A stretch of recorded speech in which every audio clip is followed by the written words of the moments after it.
Yo, what's poppin', people? Your boy Snacks is back in the building with another banger. Y'all know how we do. Y'all know how we get down. Y'all know how we do this. So excuse us while we whip this out. You know what I'm saying? The narrative of Shedeur Sanders is changing in the Cleveland media. It's changing amongst the fan base. And that QB1 spot that was designated for Deshaun Watson, it might be in question. And the Cleveland media is asking questions. And they want to know what's up. Well, we shall find out. Y'all ready to do the doggone thing? I know I am. Let go. Do the doggone Snacks thing. on the track, so let's get it started. Yo, what's poppin'? People, your boy Snacks in the building. Yeah, I'm showing love to the whole community. Auntie, Shedeur, and Coach Prime in unity. And I'm rocking with the new Cleveland, you already know. Much love to G Bush and K-Sap and Money Man and well off media. They ain't new to the game, to the most high. I gotta give thanks, love, peace out. That's all I gotta say.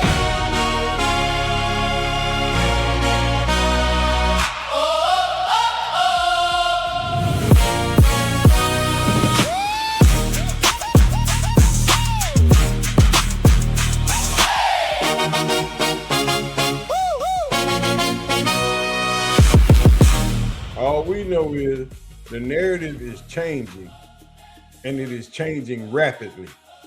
After last week's minicamp, things are starting to look a little different, starting to sound a little different. Going into this minicamp, Mary Kay Cabot had determined Deshaun Watson as QB1, and it said as much, and put it on record that the Browns should name Deshaun Watson QB1 going forward. Now, something has changed completely.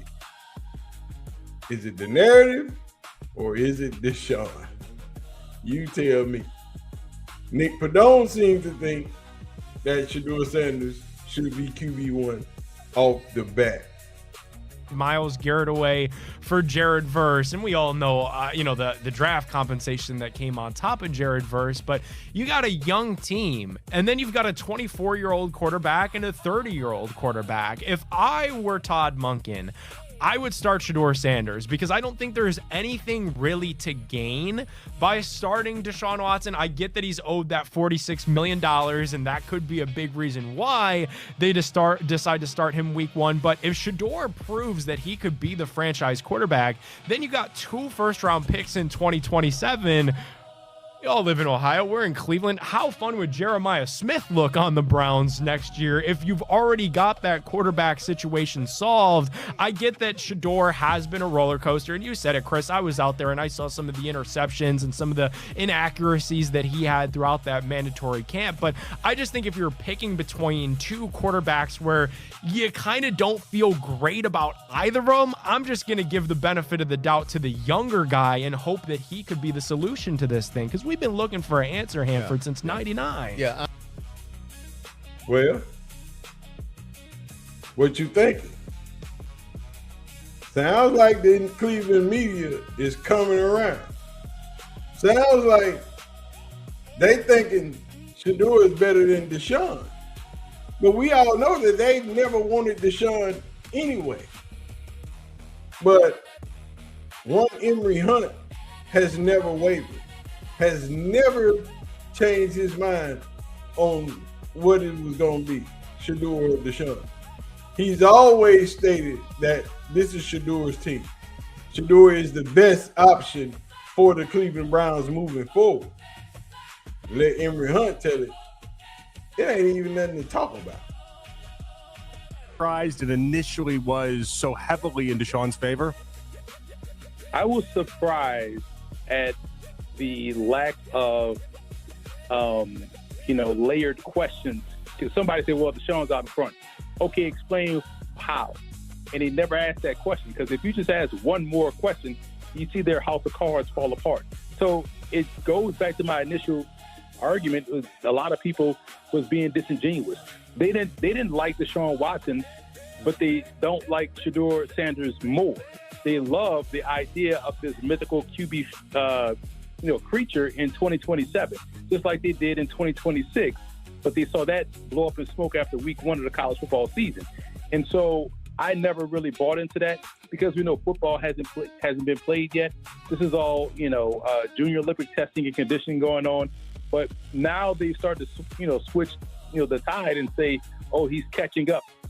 They're saying he's catching up because they don't want to say, yo, I was completely wrong and false when I put out that statement earlier in the mini camp, all OTA circuit. So I still feel like Shedeur is a leader.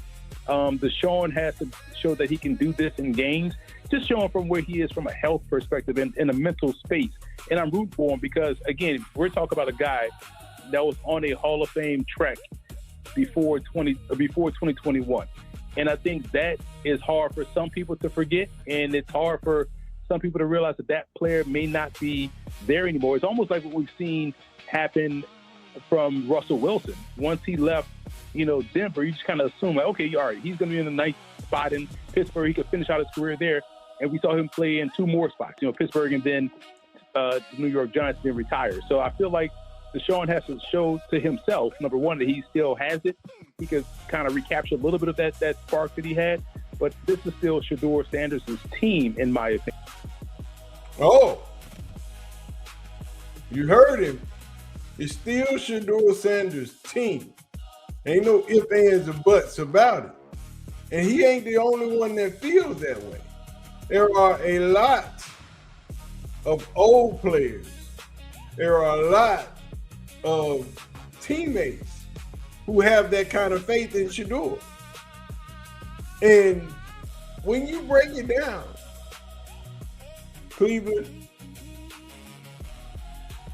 Andrew Berry, Todd Monken, the Haslams, there's really only one choice.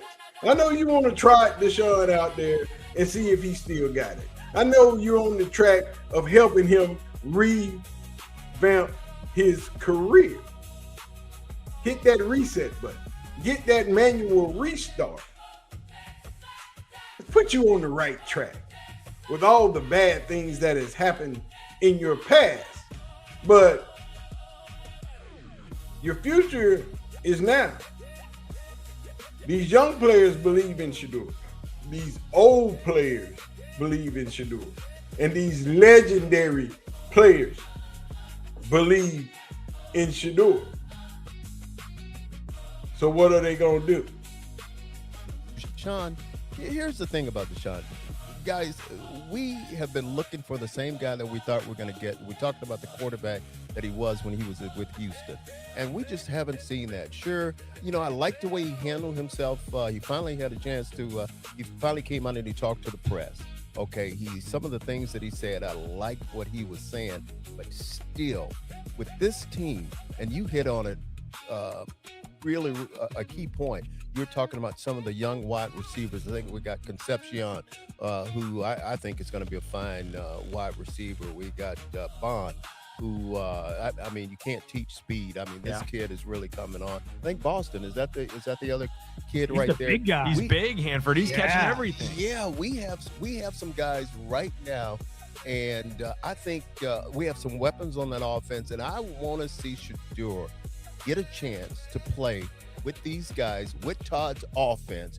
And I can't wait to see what's going to happen, because you look at Todd and I had a chance to meet, he and I, we pretty much walked a whole or half a whole together, laughing and talking at the. As you see, it's not just the old players, it's the legendary players. And that's a legendary player in Hanford Dixon, who has been around and stayed around the Cleveland area since his retirement. And Hanford Dixon is from my hood. He from Alabama. He from me. He from where I'm from. So, it's not just the young players. It's the old players. It's the new players. And you got to make a decision. Andrew Berry spoke very, very highly of Shedeur after this mini camp, of all his improvements, of all the things that he's done. And now the Cleveland media is starting to change their mind. The Cleveland media changing their mind. The players have already made up their mind. The question is, what are the Cleveland Browns going to do? Myles Garrett away for to 10 weeks, and really probably beyond that, really the past 6 months with, as a rookie player and particularly a quarterback, you learn a lot your first year, and especially if you don't start a full season, start 6, 7, or I guess you start 7 games, and you kind of go through the year. It's adjustment going to the NFL, and then you get a chance to catch your breath and say, okay, well, here are the things that I need to work on, here are the things I need to learn. And I think he did a phenomenal job this offseason. That really started in January and February, and then certainly as we got into having, real practices in May, his growth has been tremendous. So we're all very excited to see, Shedeur's, fall camp, preseason, things of that nature when we get into padded situations, live situations, less scripted. But his growth has truly been phenomenal. Exactly. Extremely phenomenal. And that's Andrew Berry speaking of Shedeur and his improvements and where he's come from since last season. The narrative is switching. People are actually starting to speak very, very highly of Shedeursanders now that minicamp is over. The Cleveland media is taking a different tone about Shedeursanders being that QB1 instead of Deshaun Watson. We know that they didn't want Deshaun Watson. We know that they didn't want Shedeur. But now you have a choice. And your choice is one of the two.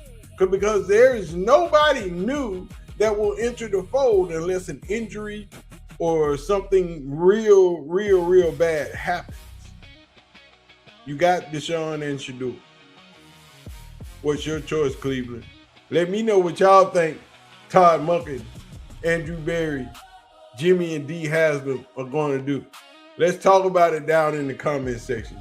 Y'all hit me up. Make sure you do your boy a solid. Hit that like button. Hit the subscribe button. And don't forget to leave your comments in the comment section. Hit that little star. Hype your boy up. I'ma holler at y'all. Y'all know I love y'all. We gonna do the doggone thing. Y'all know what it is. Peace out. Yo, what's poppin', people?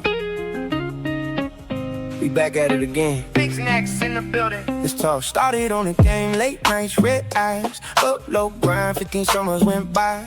Call of Duty lobbies, Lil Mike, big dreams. Now it's highlight reels, turning life to a meme. Shedeur on the screen, break the plate, slow it down. Every throw, every drive, every yard, every crown. Sunday talk show, but we chill on the couch. From the Hail Mary, hope to the dog pound out. It's that big snacks wave, let it ride, don't stop. From the sticks to the field, all the way to the top. Showing love to the Lord, to the fam, to the Browns. Serving auntie in the chat like, baby, hold it down. He be saying what we feel, what the game's about. If you rockin' with the kid, throw your comments out. From the start to the sign off, that's what we about. Saying love, peace out, love, peace out.